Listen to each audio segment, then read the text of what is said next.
하나님의 말씀은 역대하 36장 1절에서 23절입니다. 오늘 그 땅의 백성이 요시야의 아들 여호아하스를 세워 그의 아버지를 대신하여 예루살렘에서 왕으로 삼으니 여호아스가 왕위에 오를 때에 나이가 23세더라.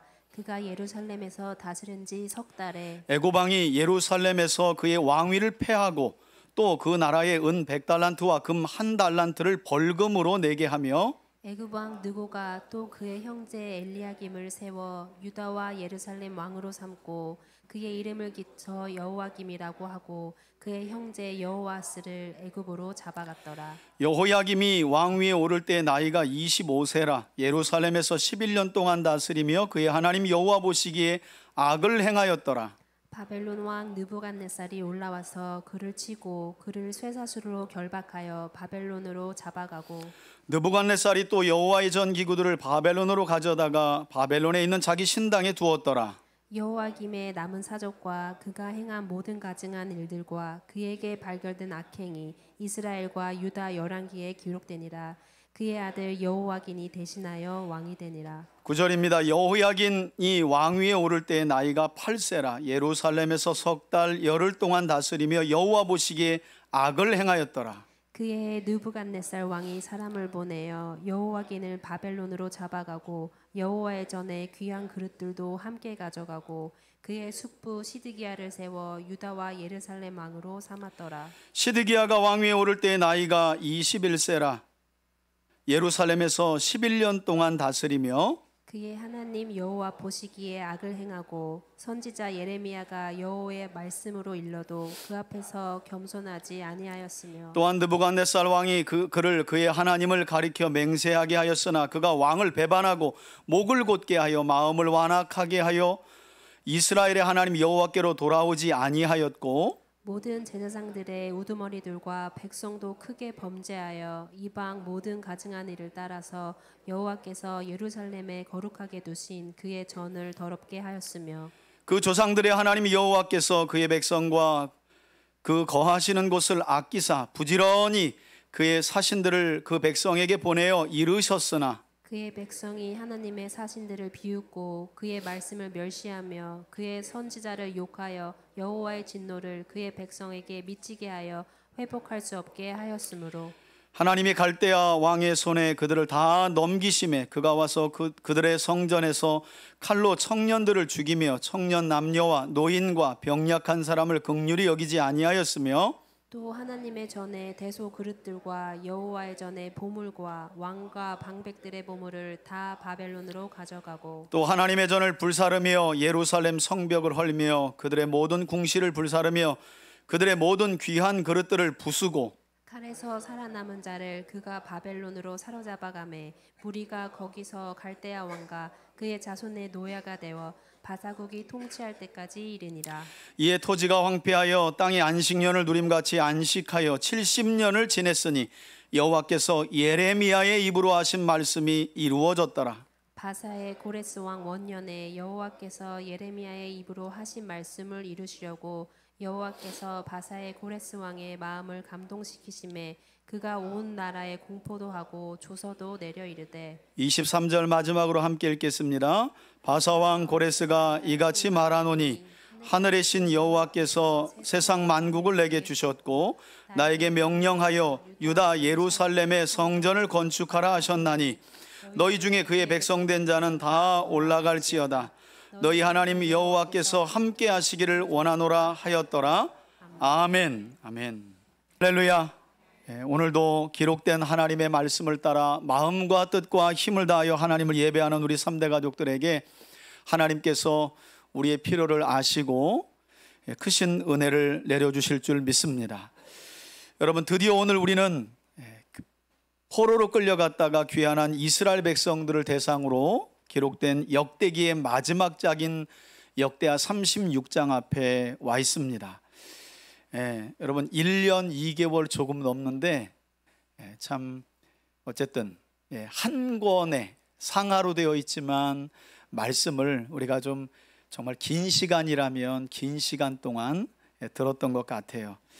그동안 역대기를 설교하며 여러 번 반복해서 말씀드렸는데 역대기는 특별히 다윗과 솔로몬의 행적을 중심으로 기록되었고, 하나님을 찾고 구하며 하나님께 기도했던 이 두 왕을 통해 하나님의 성전이 준비된 것, 그리고 그 성전 안에서 드려진 예배를 강조하고 있다는 말씀을 제가 누누이 반복해서 강조하며 말씀을 드렸습니다.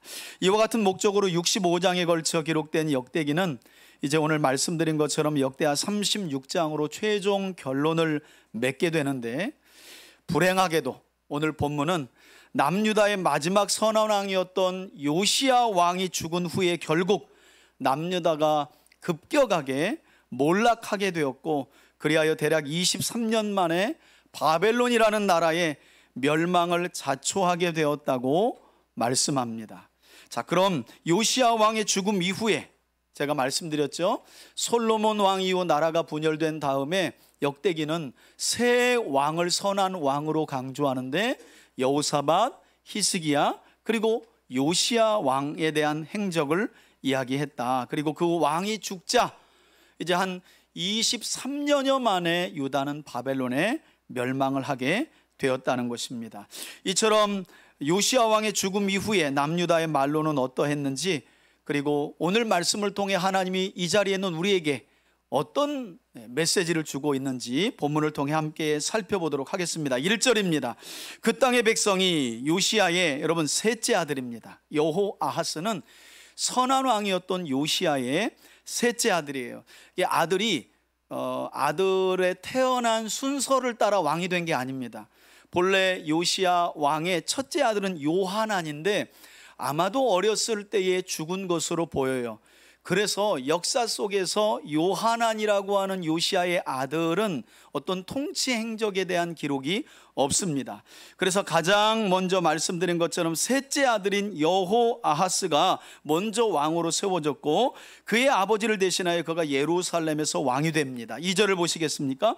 여호아하스가 왕이 오를 때 나이가 얼마라고요? 23살이었다는 거예요. 이제 마지막 선언왕인 요시야가 죽고 나서 23살에 요시야의 셋째 아들 여호아하스가 유다와 예루살렘의 왕위에 오르게 된 겁니다. 그리고 얼마를 다스렸다고요? 석 달. 석 달. 23살의 나이에 왕이 됐는데 석 달을 다스렸다. 왜냐? 3절 이유가 나오죠. 애굽 곧 이집트 왕이 유다인 예루살렘에 올라와서 여호아하스를 왕위에서 폐위시켰다는 거예요. 뿐만 아니라 그는 그 유다의 은 100달란트와 금 1달란트를 무엇으로 매겼다고요? 벌금으로 매겨서 내게 했다. 아마도 이것은 여호아하스도 관련이 돼 있지만 여호아하스의 아버지인 요시야와 관련된 일처럼 보여요. 왜냐하면 앞서서 이 애굽 왕 바로느고가 아시리아를 돕기 위해서 갈그미스에서 벌어진 전투를 위해서 애굽에서 군대를 이끌고 이스라엘을 통과하여 북쪽으로 가고 있을 때에 누가 그 군대를 저지했다 그랬죠? 요시야 왕이. 남유다의 왕이었던 여호아하스의 아버지인 요시야가 유다 군대를 이끌고 북진하는 애굽 왕과 그의 군대를 저지한 일이 있었는데, 그것 때문에 결국 아시리아가 바벨론에 멸망했거든요. 아시리아를 도우러 간 게 물거품이 되어버렸어요. 그래서 다시 본국으로 돌아온 이집트 왕이 화가 나가지고, 요시야는 올라가는 중에 죽였지만 화가 나가지고 예루살렘에 올라와서 그를 대신하여 왕이 된 여호아하스를 폐위시키고 벌금을, 이 엄청난 벌금을 해코지 차원에서 먹인 것으로 보입니다. 뿐만 아니라 이것은 단순히 요시아로 인한 일만은 아닌데, 왜냐하면 열왕기하 23장 32절을 보면 여호아하스 당사자에게도 문제가 있었다라는 말씀을 성경이 하고 있어요. 왜냐하면 성경은 그가 그의 조상들의 모든 행위대로, 한번 따라합시다, 여호와 보시기에 악을 행했다. 여러분 충격이죠. 솔로몬 이후에 가장 선한 왕으로 세 왕을 역대기가 손꼽는데 그 마지막 왕이 요시야였어요. 그런데 요시야의 세 아들이 오늘 유다가 바벨론에 멸망하기 전 등극하게 되는데 단 한 아들도 선한 왕이 없어요. 아버지는 그토록 하나님께 인정받은 선한 왕이었는데 요시야를 이어 가장 먼저 왕이 되었던 여호아하스조차도 하나님 보시기에 악을 행했다는 거죠. 여러분, 이렇게 하나님의 주권을 나라의 주권을 빼앗긴 애굽에게 빼앗긴 남유다는 그 다음 왕을 세우게 되는데, 그가 누구냐면 4절을 보세요. 애굽 왕 느고가 그의 형제 그러니까 여호아하스는 왕위에서 폐위시키고 그 자리에 누구를 앉혀요? 엘리야김이라고 하는 요시야의 둘째 아들입니다. 둘째 아들. 이 둘째 아들을 왕위에 앉혀서 유다와 예루살렘의 왕으로 삼고, 엘리야김의 이름을 무엇으로 바꾸냐면 여호야김으로 바꿔요. 여러분, 구약에 보면 하나님께서 어떤 일을 하시기 전에 한 사람의 이름을 바꾸시는 일이 있는데, 이건 하나님이 바꾸는 게 아니라 이집트 왕이 유다 왕의 이름을 바꾼 거예요. 이거 엄청나게 수치스러운 일이에요.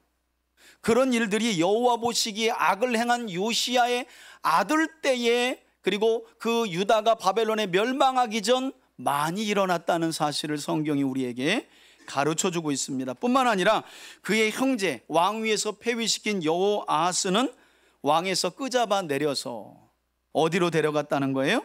애굽으로 잡아갔다는 거예요.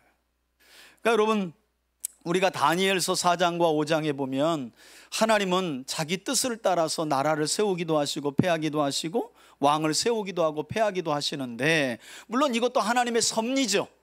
하나님 보시기에 악을 행한 요시야의 아들들 때에 하나님은 그들이 더 이상 하나님을 떠나 범죄하는 모습을 볼 수가 없어서 이방 왕들을 통해 가지고 징계하시면서 왕의 이름까지 바꾸는 수치를 하나님이 징계로 주시는 거예요. 문제는 오늘 전반적인 내용을 우리가 살펴봤지만 요시야의 아들들이 깨닫지 못했다는 것입니다. 여러분, 이렇게 애굽으로 끌려간 요시야의 셋째 아들 이 여호아하스는 어떻게 되었느냐? 열왕기하 23장 34절을 보면 결국 그는 애굽에 끌려갔다가 돌아오지 못하고 애굽에서 객사합니다. 그러니까 고국을 떠나서 애굽에서 죽어요. 문제는 이렇게 2살 어린 자기 동생 여호아하스가 여호와 보시기에 악을 행하여 왕의 자리에서 끌려 내려오고 이집트로 포로로 끌려가서 거기서 죽어가는 것을 보고도 허망하게 왕위에서 내려가 애굽으로 끌려간 자기 동생의 말로를 보고도 새롭게 왕위에 오른 2살 많은 여호야김, 요시야의 둘째 아들은 어떤 통치를 이어갔느냐? 5절 보시면 여호야김이 왕위에 오를 때의 나이가 25세라. 예루살렘에서 얼마요? 여호아하스보다는 훨씬 더 길죠. 여호아하스는 3달 통치했다면 여호야김은 11년 동안 다스리게 되는데, 문제는 뭐냐? 여러분, 짧고 길은 게 중요한 게 아니에요. 결국 왕들에 대한 평가는 누가 하시는 거예요? 하나님. 우리의 삶도 안 그렇겠어요, 여러분? 여러분, 우리를 향한 사람들의 평가 무시하면 안 돼요. 그러나 적지 않은 경우 사람의 평가는 자기중심적이고 자기 이익중심적이기 때문에 옳은데 그르다고 말할 수 있고 그른데 옳다고 말할 수 있어요. 그러나 하나님의 판단은 항상 옳은 줄 믿습니다. 그 하나님 보시기에 악을 행했다는 거예요. 11년 동안이나. 그로 인해 6절을 보시면 하나님은 앞서 극악무도한 므낫세 왕 시절의 심판을 예언하신 대로 마침내 바벨론 군대를 유다로 보내십니다. 그리고 이렇게 하나님의 섭리하에 유다를 공격하게 된 바벨론 왕 느부갓네살이 예루살렘을 공격하여 그를 곧 여호야김을 치고, 여러분, 여호야김이 어떻게 끌려갔다 그래요? 쇠사슬로 결박하여 바벨론에 잡혀가요. 여러분, 그의 2살 어린 동생 여호아하스는 그냥 이집트로 끌려갔잖아요. 그걸 보고도 하나님을 떠나고 우상을 섬기며 하나님의 말씀으로 돌아오지 못했던 여호야김은 하나님이 조금 더 세게 징계하시죠. 그냥 끄잡아가는 게 아니라 이번에는 바벨론으로 포로되어 끌려가게 하는데 어떻게 해요? 쇠사슬로 결박하여 바벨론에 끌고 갔다. 여러 역사책을 보면 뭐 코에서 코를 뚫었다, 뭐 이렇게 좀 아주 좀 잔혹한 이야기가 있어요. 여러분, 바로 이때가 역사적으로는 주전 605년경이었고 이렇게 여호야김이 끌려갈 때의 상황이 성경 여러 곳에 기록이 되어 있는데 1차 포로 때 끌려간 대표적인 선지자가 바로 다니엘과 하나냐와 미사엘과 아사랴 그리고 귀족들이었다고 다니엘서 1장에 기록이 돼 있어요. 바로 이때 끌려간 거예요. 이것이 바벨론의 첫 번째로 포로되어 끌려가게 된 때입니다. 그리고 7절을 보시면 당시 바벨론 왕 느부갓네살이 여호야김 왕만 포로로 끌고 간 것이 아니라 하나님의 성전 안에서 제사 드릴 때 사용했던 여러 기구들을 약탈하여 전리품 삼아 바벨론으로 가져다가 어디에 두었대요? 바벨론 신전에다가 두었다는 거예요. 여러분, 고대에는요, 나라와 나라 간의 전쟁이지만 사실은 나라와 나라의 전쟁이 아니에요. 그 나라가 섬기는 신과 저 나라가 섬기는 신들의 전쟁으로 이해하는 거예요. 그래서 이 나라가 저 나라를 이기게 되면 그 나라 신의 신전에 있는 것들을 전리품처럼 가져와서 자기 신전에다가 놓고 이 전쟁에서 이기게 하신 그 신을 찬양하는 일들을 행한 거예요. 그래서 바벨론 왕은 예루살렘 성전에 있는 기명들을 가져다가 자기 바벨론 벨신과 느보신의 신전에다가 전리품처럼 쌓아두었다는 것입니다.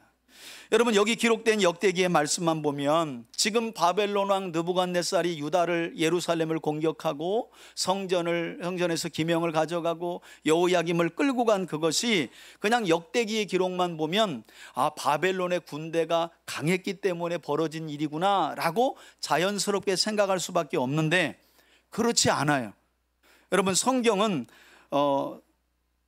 전혀 다른 해석을 우리에게 가르쳐주고 있는데 이 1차 포로 때에 있었던 일을 다니엘 선지자는 어떻게 해석을 하고 있느냐, 우리 앞에 보시고 다니엘서 1장 1, 2절의 말씀을 함께 한번 읽도록 하겠습니다. 함께 읽습니다. 시작.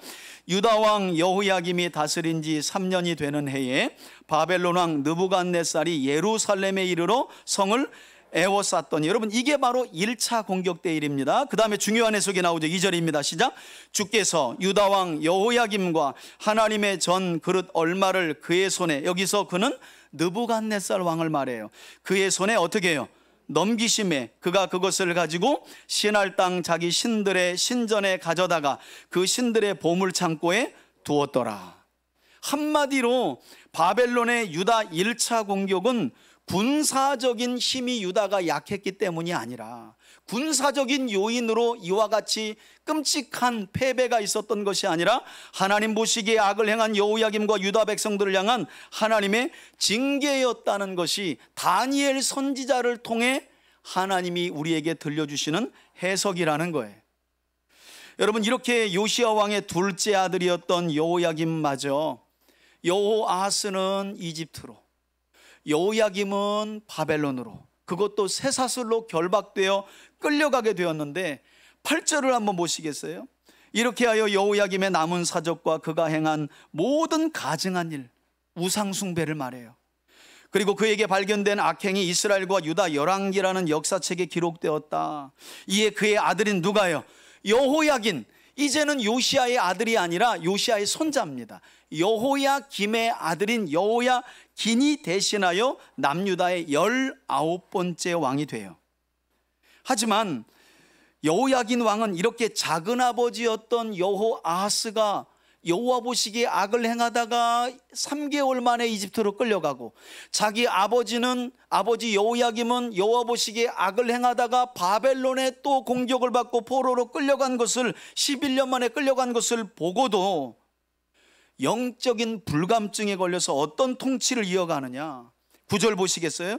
여호야긴이 왕위에 오를 때 나이가 8세라. 여러분, 열왕기하 24장 8절을 보면 8세가 아니라 여호야긴의 통치 주기는 18살이 맞아요. 이것은 학자들 사이에 아마도 역대기가 사본을 거듭하다가 사본 기자의 오류가 있었다라고 봅니다. 그러니까 여호야긴이 왕위에 오를 때는 8살이 아니라 18살이 맞아요. 중요한 것은 앞서 작은아버지와 자기 아버지 여호야김이 비극적인 삶을 당한 것을 보고도 여호야김의 아들 여호야긴은 이어지는 말씀을 보니까 예루살렘에서 몇 달 동안이요? 자기 작은아버지 여호아하스와 똑같이 석 달 열흘 동안 다스리며 역시 어떻게 해요? 여호와 보시기에 악을 행하였더라. 이렇게 성경이 얘기해요. 여러분, 참 특이하죠? 아니, 그토록 선한 왕이라고 성경이 칭송하는 요시야의 아들들과 손자가 어떻게 이렇게 하나님 보시기에 줄기차게 악을 행하며 우상을 섬기고 하나님의 말씀을 떠나 살 수 있었을까? 여러분, 특별히 이 여호야긴 같은 경우에는 자기 아버지가 바벨론의 왕위에서 끄잡아내려서 바벨론의 쇠사슬로 끌려가는 것을 보고도 하나님께 안 돌아와요. 왜 그랬냐면 가정교육에 문제가 있었어요. 여러분, 제가 지금 오늘 설교는 성경 전체 이야기를 통전적으로 하니까 잘 들으셔야 돼요. 제가 역대기만 가지고 설교하는 게 아니에요. 여러분, 왜 여호야긴은 자기 아버지 여호야김이 그토록 바벨론에 고통을 당하고 쇠사슬로 묶여 포로로 끌려가는 것을 보고도 하나님께로 안 돌아왔느냐? 예레미야서 36장을 보니까 여호야긴의 아버지 여호야김이 어렸을 때부터 여호야긴에게 어떤 가정교육을 했느냐? 여러분, 대표적으로 예레미야 36장에 보니까 바룩이라는 서기관이 예레미야 선지자의 말씀을 기록해가지고 종이에 기록하여 여호야김 왕에게 들려줍니다. 여호야긴의 아버지 여호야김에게 들려줘요. 선지자가 하나님의 말씀을. 그런데 어떻게 하냐면 그 말씀 가져와. 여호야김이 이렇게 말합니다. 그리고 면도칼로 하나님의 말씀을 쫙쫙 긋습니다. 그리고 어떻게 하냐면 앞에 피워진 화롯불에다가 집어 던져요. 여러분, 여호야긴은 이런 간이 배 밖에 나온 여호야김 자기 아버지의 악행을 어렸을 때부터 보고 자란 아들이었어요. 그러니 자기 아버지가 하나님의 징계로 쇠사슬에 묶여 바벨론의 포로로 끌려가는 것을 보고도 하나님께로 어떻게 해요? 돌아오질 않죠. 왜? 어렸을 때부터 자기 아버지 여호야김이 간이 배 밖에 나온 행동을 너무 많이 한 거예요. 심지어는 예레미야서에 보면 선지자의 이름이 우리야거든요. 여호야김 때 활동했던 선지자가 우리야입니다. 이 우리야가 하나님의 말씀을 예루살렘에서 예레미야와 함께 전했는데 여호야김이 국정원 직원을 보내요. 그래서 우리야 저거 죽여버려라. 그래서 우리야 선지자가 이집트로 도망을 가요. 그런데 어떻게 죽이냐면 국정원 직원을 이집트까지 보내가지고 우리야를 결국 살해한 자가 바로 여호야김이었어요. 바른 말을 하는 하나님의 선지자를 결국 이집트까지 쫓아가서 죽여버린 자가 바로 여호야긴의 아버지 여호야김이었습니다. 그러니 하나님이 앞서 이집트로 끌려갔던 여호아스와는 달리 여호야김은 바벨론에 끌려가는데 어떻게 끌고 가겠다는 거예요? 쇠사슬로 묶어서 끌고 가겠다는 거예요. 그 이유가 있어요. 하나님 알기를 아주 우습게 알고 하나님의 말씀 알기를 아주 우습게 하는. 자, 그러므로 이어지는 10절에 어떤 일이 발생하느냐? 10절 보세요. 그 해에 또다시 누가 올라와요? 바벨론 왕 느부갓네살이 군대를 보내요. 이번에는 여호야김을 앞서는 잡아갔는데 그 다음에 왕위에 세운 여호야긴을 바벨론으로 잡아가고, 이때가 주전 597년 바로 바벨론의 2차 침공이었는데요. 이때도 마찬가지로 바벨론 왕은 하나님의 성전 안에 그릇들도 함께 가져가고 붙잡아간 여호야긴을 대신하여 그의 숙부였던, 여기 이제 다시 요시야의 넷째 아들 이름이 나오는데 시드기야라고 하는 새로운 왕을 유다와 예루살렘 위에 세워놓습니다. 역사를 잘 모르시는 분들은 요시야의 이 아들 셋과 손자 하나인 4명이 왕위를 이어가는 게 헷갈릴 수도 있어요. 지금은 알지 못하나 이후에는 알리라. 그냥 들으세요. 아, 이렇게 선한 왕이었던 요시야의 아들들 3명과 손자 하나가 남은 왕위를 이어가는데 엉망이었구나. 성경이 한결같이 여호와 보시기에 악을 행하였구나. 그들이 더 악한 이유는 먼저 형제들이 하나님의 징계로 여기저기 포로로 끌려가서 왕위에서 폐위되는 것을 보고도 정신을 못 차렸다는 거예요. 하나님께로 돌아오지를 않았다는 거예요. 여러분, 이렇게 남유다는 요시야 왕 이후에 대략 12년 만에 왕이 4번이나 바뀌는 격동의 세월을 보내며 몰락하게 되는데, 다시 한번 말씀드리지만 남유다가 이렇게 몰락해 갔던 이유는 바벨론보다 이집트보다 군사적으로 약해서가 아니라 그들이 하나님의 말씀을 멸시했기 때문이었다는 사실을 역대기가 들려주고 있다는 거예요.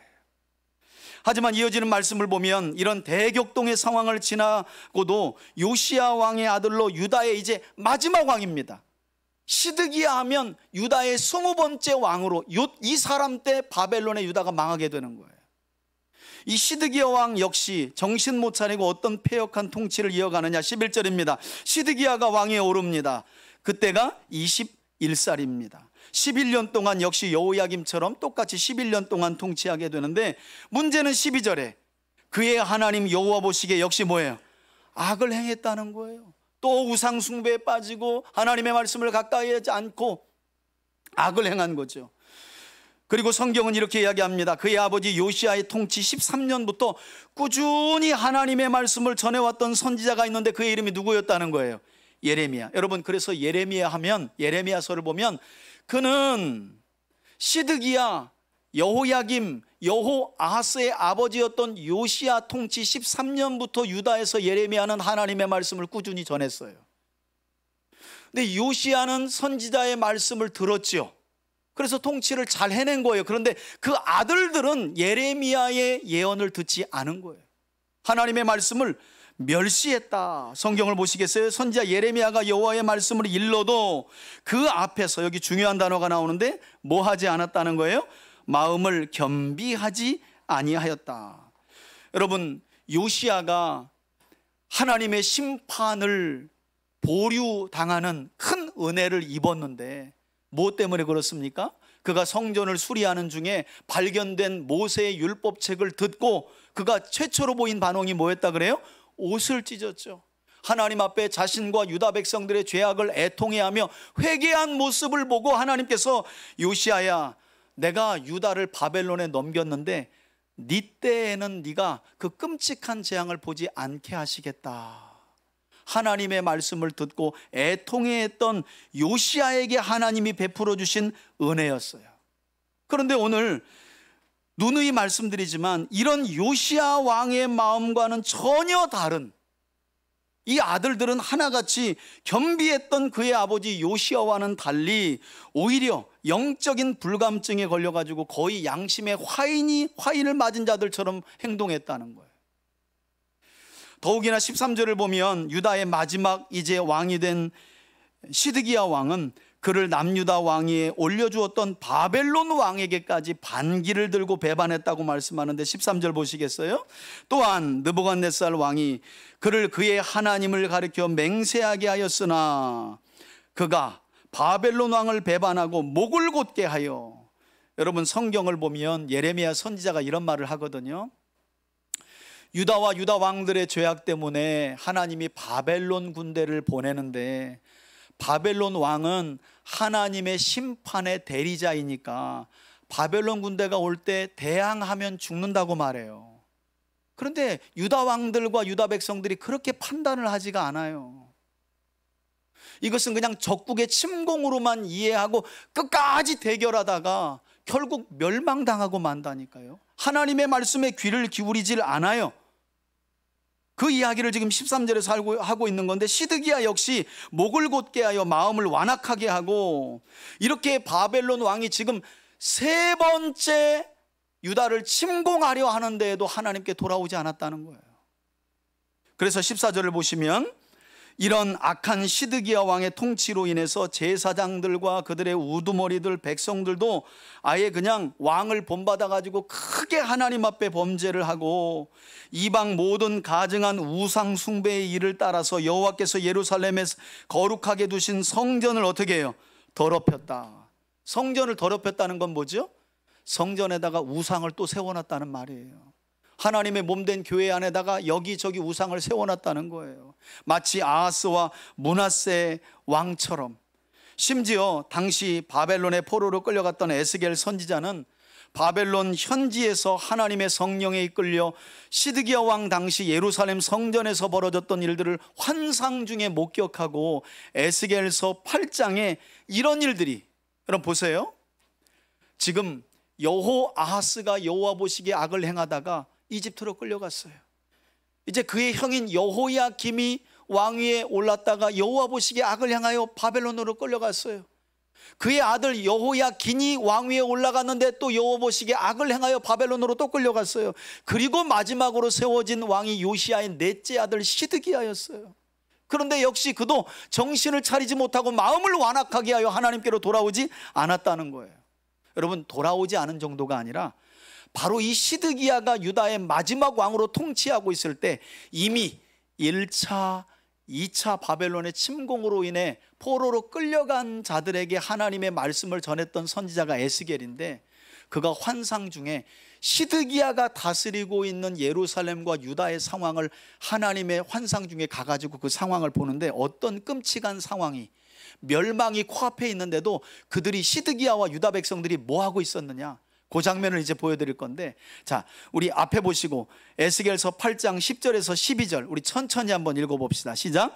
내가 들어가 보니, 여러분 여기서 내가는 에스겔이 환상 중에 예루살렘에 가서 성전을 들어가 봤다는 거예요. 계속 읽습니다. 시작.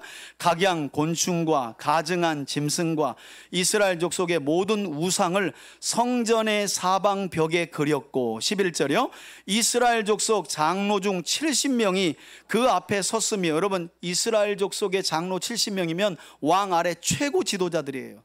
그들도 근데 그 우상의 그림 앞에 섰고, 계속요, 사반의 아들 야하사냐도 그 가운데 섰고, 각기 손에 향로를 들었는데 향연이 구름같이 오르더라. 우상에게 기도하고 있었다는 거예요. 12절이요, 또 내게 이르시되 인자야, 이스라엘 족속의 장로들이 각각 그 우상에 방한 어두운 가운데서 행하는 것을 내가 보았느냐? 그들이 이르기를 여호와께서 우리를 보지 아니하시며 여호와께서 이 땅을 버리셨다 하느니라. 아멘.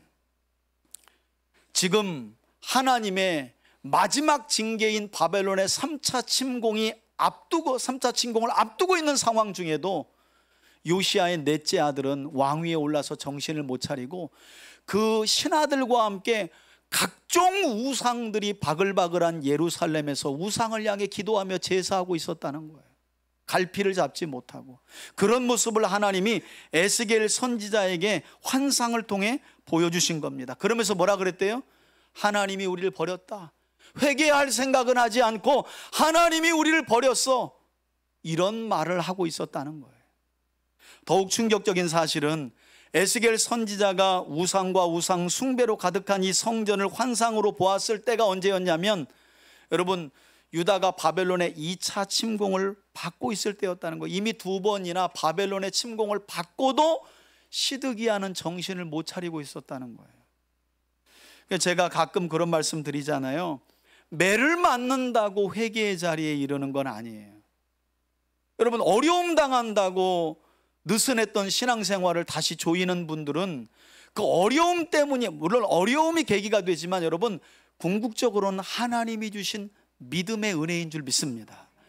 여러분 어리석은 자들은, 믿음이 없는 사람들은요, 맞아도 왜 맞는지 모르고요, 어려움을 당해도 왜 이 어려움이 내 삶에 찾아왔는지, 왜 이런 고난이 재수 없이 내 삶에 있는지 몰라요. 믿음을 가동시켜야만 그 고난과 어려움과 그 상황을 하나님 안에서 해석하게 되는 거예요. 안타깝게도 요시야의 이 세 아들은 바벨론의 공격이라는 그 끔찍한 재앙을 당하는 중에도 하나님과 하나님이 주신 믿음 안에서 그 고난을 해석해낼 지혜가 없었다는 거예요. 안타깝죠, 그죠? 여러분 그렇지만 이어지는 15절을 보면 이런 상황 속에서도 하나님은 유다 백성들을 어떻게 대하셨다고 말씀하느냐. 15절입니다. 그 조상들의 하나님 여호와께서 그의 백성과, 아직도 그의 백성이래, 그리고 그 거하시는 곳 예루살렘을 말하죠. 거기를 어떻게 해요? 아끼셨다. 아니 요시야 이후에 여호아하스가 여호와 보시기에 악을, 여호야김이 여호와 보시기에 악을, 여호야긴이 여호와 보시기에 악을, 지금 마지막 왕이 된 시드기야도 여호와 보시기에 악을 행하여 아예 그냥 백성들 모두가 간이 배 밖에 나와가지고 왕도 저렇게 사는데 뭐 우리라고 별거 있냐, 이런 판을 만들어 놨는데도 아직도 하나님은 그 백성을 어떻게 해요? 아끼시는 거예요. 여러분 이스라엘의 죄악보다 하나님의 사랑은 이처럼 크신 줄 믿습니다. 이 은혜와 사랑이 이 자리에 있는 여러분들에게도 동일한 줄 믿습니다.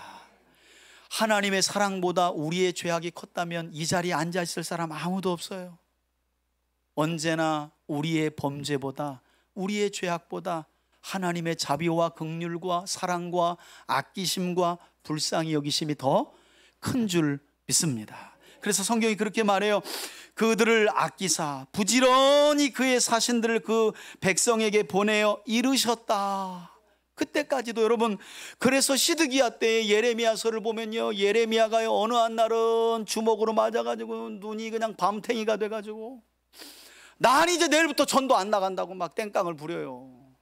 하나님 뭐 시드기야도 말도 안 들어 처먹고 벌써부터 여호아스부터 여호야김 요시아의 아들들은 틀렸습니다. 예레미야가 이렇게 말했다는 거예요. 지금 왕으로 있는 시드기야도 도무지 하나님의 말씀을 안 들어 먹습니다. 이제 저 전도 안 나갑니다. 그리고 집에 처박혀 있으면 하나님이 그냥 예레미야의 귀에다가 그냥 탱크 소리, 따발총 소리를 그냥 다다다다다닥 나게 하면서 나갈게요, 나가면 되잖아요. 다음날 예레미야가 전도지 들고 또 나와요. 망합니다. 이렇게 가다가는 망합니다. 바벨론 군대가 세 번째로 옵니다. 지금이라도 돌아서야 합니다. 그러면 또 돼지개 패가지고 물구덩이에다 또 쳐놓고 시드기야가, 이 시드기야가 얼마나 웃긴 놈인지, 웃긴 왕인지, 그렇게 또 안 듣고 쳐놨다가 뭐 하냐면 조금 있다가 또 바벨론 군대가 올 것 같으면 무릉덩이에다가 처박아 놓은 예레미야에게 또 가서 물어요. 야, 바벨론 군대가 오냐 안 오냐, 하나님이 도와주냐 안 도와주냐. 자꾸 하나님을 간을 봐.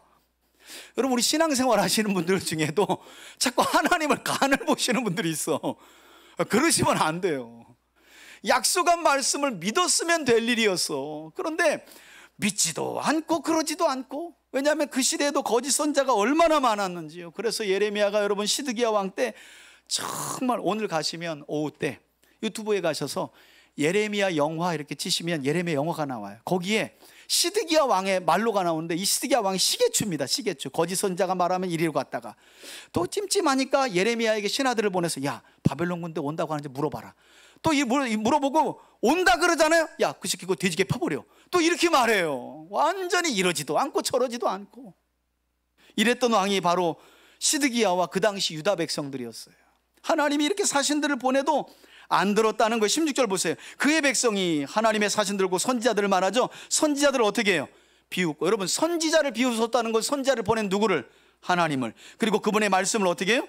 멸시하며 그의 선지자를 욕하고 여호와의 진노를 그의 백성에게 미치게 하여 회복할 수 없는 지경으로 이끌었다는 게 역대기 기자의 유다의 말로에 대한 결론이에요. 시드기야의 통치에 대한 핵심이에요.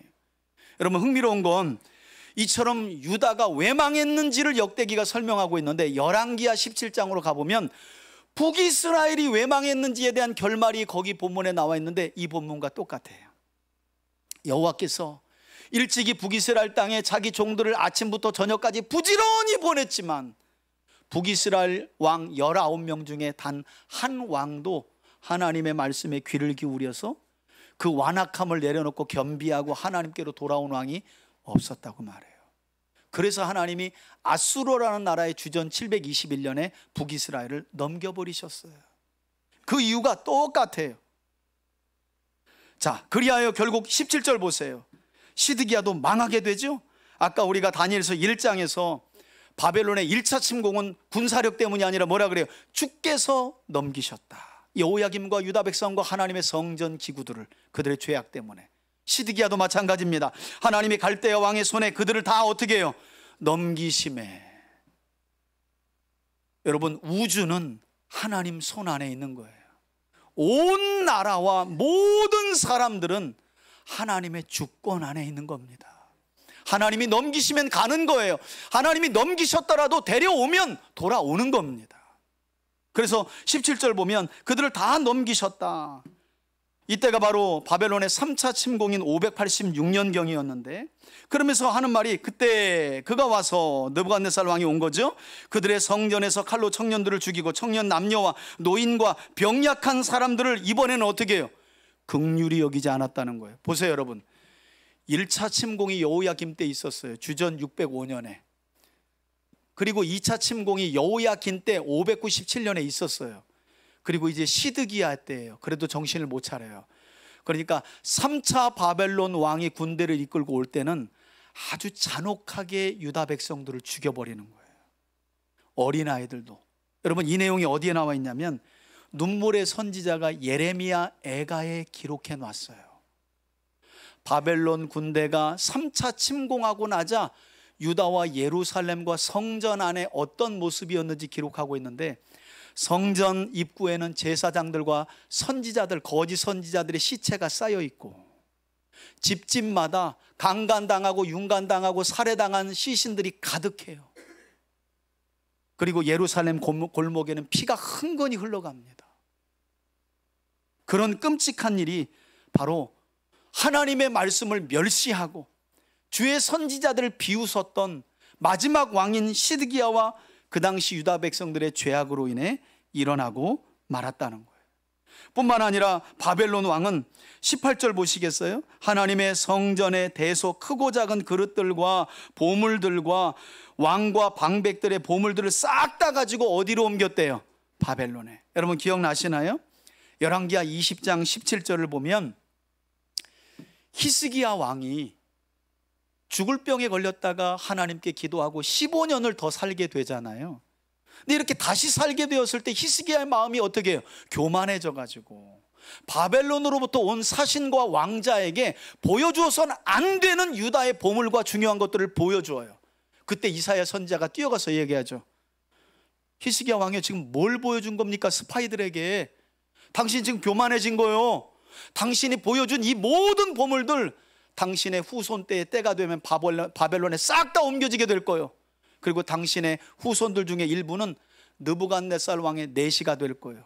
그게 바로 여호야김의 사촌이었던 다니엘과 하나냐와 미사엘과 아사랴입니다. 귀족들이 실제로 다 가서 내시가 돼버려요. 그리고 오늘 말씀이 역시 하나님께서 히스기야에게 이사야 선지자의 입으로 하신 심판의 말씀을 그대로 어떻게 해요? 이루어진 거예요. 여러분 오늘 우리가 한 장을 보고 있지만 하나님은 이처럼 성경 전체에 많은 사람들의 입을 통하여 하신 말씀을 역사 속에서 하나하나 다 어떻게 해요? 이루어가고 계시다는 거예요. 하나도 빠짐없이 단 한 말씀도 땅에 떨어지지 않고 선지자들이면 선지자들, 왕이면 왕, 하나님이 그들의 입을 통해 하신 말씀을 전부 다 이루어 가시는 거예요. 이어지는 말씀을 보면 이것도 모자랐는지 바벨론 왕은 어떤 일을 예루살렘에서 벌이느냐. 19절 보세요. 또 이때가 주전 586년 5월 7일인데 열왕기서에 나와 있습니다. 하나님의 성전도 어떻게 해요? 불살라요. 하나님의 성전, 야, 더 이상 이런 성전이라면 나에게는 무용지물이다. 우리 예수님이 성전에 들어가서 장사하는 사람들의 상을 다 뒤집어 엎으면서 만민이 기도하는 집으로 세워놨더니 왜 강도의 소굴을 만들었느냐 그랬던 적이 있었잖아요. 하나님이 구약에서는 이렇게 바벨론 군대를 통해 강도의 소굴이 된 예루살렘 성전을 불태워 없애버리신 거예요. 뿐만 아니라 그때로부터 한 달 뒤인 4월 9일에는 예루살렘 성벽을 다 헐어버립니다. 그리고 그들의 모든 궁실을 불사르고 그들의 모든 귀한 그릇을 다 부서뜨리고 20절에 보니까 칼에서 살아남은 자는 다 바벨론으로 사로잡아 갔고요. 무리가 거기서 갈대아 왕과 곧 바벨론 왕과 그의 자손의 뭐가 되어요? 노예가 돼요. 여러분 성경을 잘 알지 못할 때는 이런 단어가 얼마나 충격적인 단어인지 와닿지 못해요. 출애굽기 19장 5, 6절을 보면 하나님은 이집트에서 430년 동안 노예 생활하고 있었던 이스라엘을 또 다른 민족의 노예로 만들려고 구원한 게 아니었어요. 제사장 나라와 거룩한 백성으로 열방 가운데 하나님의 살아계심을 증언할 그런 놀라운 백성들로 애굽에서 구원하셨다는 거예요. 그런데 결말은 뭐예요? 노예에서 탈출해서 또 다른 노예가 된 거예요. 여러분 하나님의 통치와 다스림과 함께 하심을 싫어하는 민족에게 일어난 일입니다. 그런데 그 민족이 이방 민족이 아니라 주의 백성들이었다는 거예요. 우리 다른 성경에도 이런 말씀이 있잖아요. 너희가 나의 다스림이 그렇게 싫으냐? 나 여호와만 섬기고 나를 예배하고 내 말씀을 따라 복되게 사는 게 그렇게 싫어? 알겠어. 그러면 이방 나라의 지배를 받으며 그들의 신을 섬기는 게 얼마나 행복한지 한번 가서 누려봐. 그렇게 하나님이 바벨론의 유다를 넘기신 거예요. 그래서 넘기신 거예요. 하나님께서. 결국 이집트에서 나왔는데 또 다른 노예가 됐대요. 그리고 훗날 바벨론이 멸망하고 바사국 곧 페르시아가 통치할 때까지 노예 생활을 하게 되는데 그때가 21절에 보니까 얼마 기간 동안요? 70년 동안. 21절 보세요. 이에 이스라엘 땅의 토지가 황폐하여 그들이 바벨론의 포로로 끌려가는 동안 이스라엘의 토지는 황폐했고 땅이 안식년을 누림과 같이 안식하여 얼마를요? 70년을 지냈으니 이는 여호와께서 누구의 입을 통해? 예레미야의 입을 통해 하신 말씀이 이루어졌더라. 여러분, 실제로 하나님이 이런 말씀을 하셨고 실제로 이루어졌는지 확인해 봐야 되겠죠? 앞에 보시고 예레미야 25장 12절을 읽겠습니다. 함께 한번 읽습니다. 시작. 여호와의 말씀이니라. 70년이 끝나면 내가 바벨론의 왕과 그의 나라와 갈대아인의 땅을 그 죄악으로 말미암아 벌하여 영원히 폐허가 되게 하되, 여기 몇 년이 나와요? 70년이 나오죠. 하나님 분명히 말씀하신 거예요. 또 한 군데요. 예레미야서 29장 10절입니다. 함께 읽습니다. 시작. 여호와께서 이와 같이 말씀하시니라. 바벨론에서 70년이 차면 내가 너희를 돌보고 나의 선한 말을 너희에게 성취하여 너희를 이곳으로 돌아오게 하리라. 아멘. 그래서 이 땅에 오신 하나님의 아들 예수 그리스도께서도 마태복음 5장 18절에 어떤 말씀을 가르쳐 주셨느냐, 우리 앞에 보시고 한 번만 더 읽어봅시다. 함께 읽습니다. 시작. 진실로 너희에게 이르노니 천지가 없어지기 전에 율법의 1.1획도 결코 없어지지 아니하고 다 이루리라. 아멘. 그러니까 여러분, 하나님은 하나님의 종들의 입을 통해 하신 말씀을 어떻게 하시는 거예요? 그대로 이루시고 성취하시는 하나님이신 줄 믿습니다. 그래서 사실 역사적으로 보면 70년이 차고 이스라엘 백성들이 이 역대기의 말씀과 함께 돌아올 수 있었던 건 그들이 포로 생활 70년을 보내면서 회개한 게 아니에요. 하나님이 하나님의 영을 포로로 끌려간 중에도 끊임없이 왜 우리를 포로로 끌려오게 했느냐? 우리가 뭘 그렇게 하나님 앞에 잘못을 저질렀느냐? 이렇게 따져 묻는 백성들의 단단한 마음을 부드럽게 하셔가지고요, 하나님은 결국 70년이 차면 돌아오게 될 거야 라고 말씀하신, 누구의 입으로 하신 말씀을? 예레미야의 입을 통해 하신 말씀을 이루신 거예요. 여러분, 회개의 자리는 우리의 능력과 지혜와 선한 마음으로 설 수 있는 자리가 아니에요. 하나님이 택하셔서 마음을 낮추시고 깨닫게 하시고 죄가 죄임을 자백하게 하셔서 돌아오게 하시는 은혜가 있어야 가능한 줄 믿습니다. 그리고 하나님의 말씀 그대로 이루어진 거예요. 그래서 신약 성경을 신약의 많은 서신서들을 기록하는 중에 사도 바울은 데살로니가 5장에서 우리가 잘 아는 말씀, 항상 기뻐하고 쉬지 말고 기도하고 범사에 감사하라, 이것이 그리스도 예수 안에서 너희를 향하신 하나님의 뜻이니라 라고 말씀하면서 그것만 하나님의 뜻인 줄 알아요. 아니에요, 여러분. 그 뒤에 어떤 말씀이 있냐면 성령을 소멸하지 말고, 그 다음 중요한 말씀이 나와요. 한번 따라 합시다. 예언을 멸시하지 말라. 여러분, 여기까지가 하나님의 뜻입니다. 항상 기뻐하고 쉬지 말고 기도하고 범사에 감사, 이것만 하나님의 뜻이 아니라 하나님의 예언을 멸시하지 말라고 사도 바울도 데살로니가 교회 성도들을 향해 강력하게 외쳤어요. 저는 우리 3대 가족들이 하나님의 입에서 나오는 주의 말씀을 이와 같이 1.1획도 가벼이 여기지 않고 마음에 새기며 순종함으로 말씀하신 바를 성실히 이루어 가시는 하나님의 은혜 안에 살아가기를 예수님의 이름으로 축원해 드립니다. 여러분, 이뿐 아닌데요, 마지막 단락인 22절을 보시면 하나님은 70년이 차면 포로로 끌려간 자들을 돌아오도록 하시겠다는 이 예언도 구체적으로 놀랍게 성취하세요. 그 내용이 22절인데, 바사 곧 페르시아의 고레스 왕 원년에, 여기 또 나와요. 여호와께서 누구의 입을 통해 하신 말씀이요?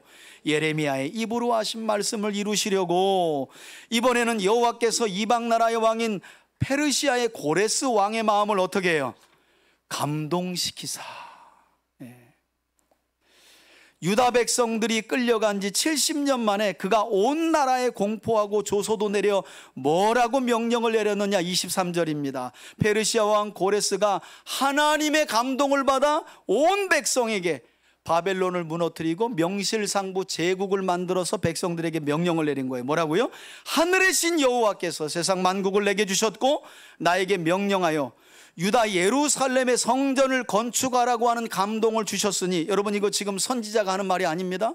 유다의 왕이 하는 말이 아니에요. 페르시아 왕, 이방 왕인 고레스가 하는 말이에요. 너희 중에 그의 백성된 이스라엘에 속한 자들은 다 이스라엘로 올라가라. 올라가는 자들과 함께 너희 하나님 여호와께서 함께 하시기를 어떻게 원하노라 하였더라. 여러분, 이처럼 하나님은 예레미야 선지자의 입을 통해 하신 이 70년이 차면 돌아오게 될 것이라는 말씀을 이루시기 위해서 사실은 이 페르시아 왕 고레스를 사용하셨는데, 페르시아 왕 고레스라는 이름도 200년 전에 이미 또 이사야 선지자의 입을 통해 하신 말씀을 이룬 거예요. 우리 그것만 한번 확인해 봅시다. 앞에 보시고 이사야서 44장 28절입니다. 없어요? 예, 우리 찾아봅시다. 예, 이사야서 44장 28절.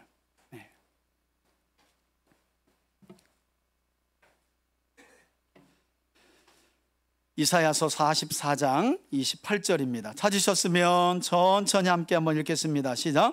고레스에 대하여는 이르기를 내 목자라 그가 나의 모든 기쁨을 성취하리라 하며, 예루살렘에 대하여는 이르기를 중건되리라 하며, 성전에 대하여는 내 기초가 놓여지리라 하는 자니라. 아멘. 여러분, 이렇게 이 일이 이루어지기 200여 년 전에 하나님은 이사야 선지자를 통해 바벨론의 포로로 끌려간 유다 백성들이 70년이 차면 돌아오게 될 것인데, 어떻게 돌아오느냐? 바벨론을 멸망시키고 새롭게 제국을 세웠던 페르시아의 고레스가 하나님의 감동을 받고, 야, 이스라엘 백성들, 너희는 너희 땅으로 돌아가서 여호와 하나님의 성전을 건축해야지, 이런 말을 하게 될 것이라고 200년 전 이사야 선지자를 통해 하셨는데, 그 이사야 선지자의 입으로 하신 말씀이 마침내 예레미야 선지자의 예언이 이루어질 때쯤 70년이 차니까 그대로 성취됐다는 거예요. 하나님의 입에서 나온 말씀은 반드시 어떻게 해요? 성취된다는 거예요. 여러분, 그러니 우리가 이 기록된 하나님의 말씀 외에 신앙생활에서 붙들 게 뭐가 있어요? 목을 맬 게 뭐가 있느냐는 거예요. 아무것도 없어요.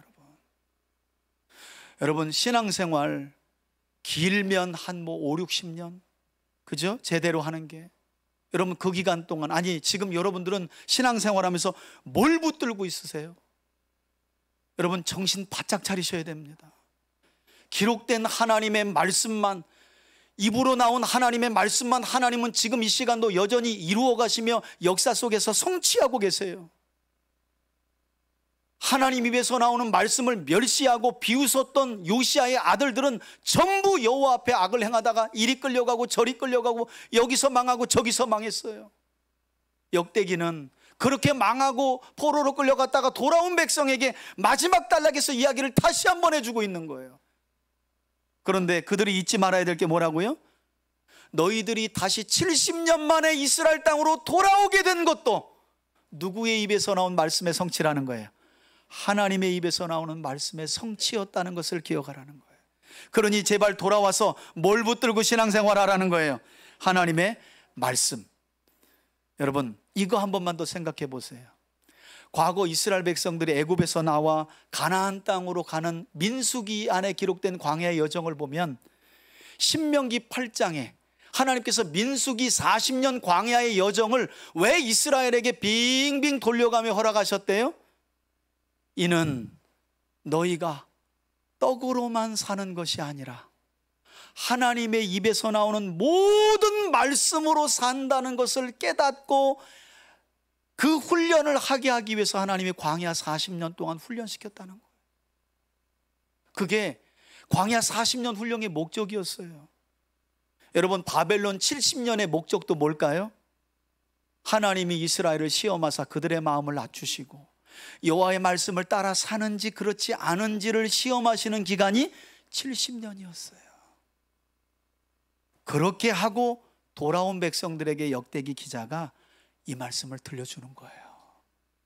돌아와서 다른 것 하면 안 된다.